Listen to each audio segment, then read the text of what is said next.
yin abin da ka saba yi rabbana, da kadarinsa za ya tafi da laifukana.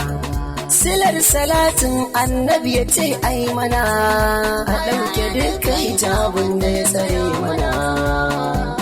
Salatin ya yi ta gudana matukar inda kai rabbana.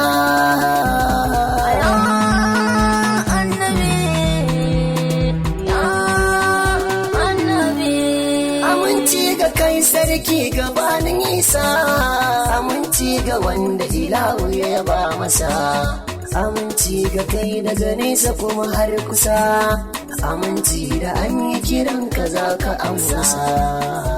Na so da ke na zo mu gaisa, gurin ka Madina in durkusa.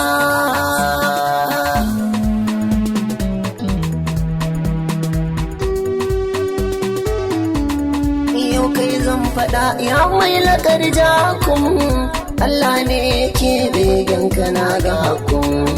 Ina yi kuwa mai shakka kan hakan, ya zo zana ba shi ayoyi su kutum. Wa ma'arsal naka illa kafatan, a nan aka tattare duk batun.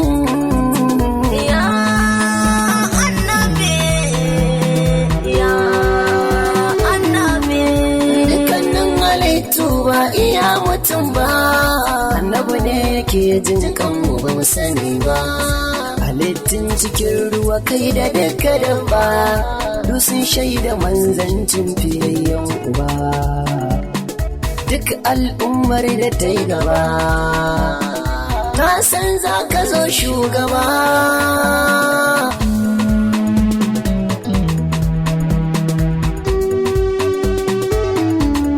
Saboda kaunar da ilawa ke yi maka, Allah yake haɗa sunayensa da naka.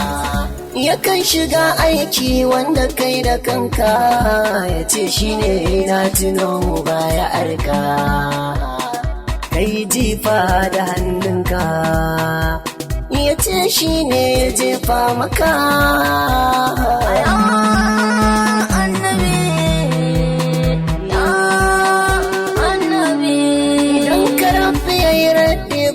Shirkai ya ce ko da ɗai san bayin rabo da kai, ya ce ya yi gwaggwaɓan tanadi ga kai, abinda za a yi maka ya fi wanda aka yi.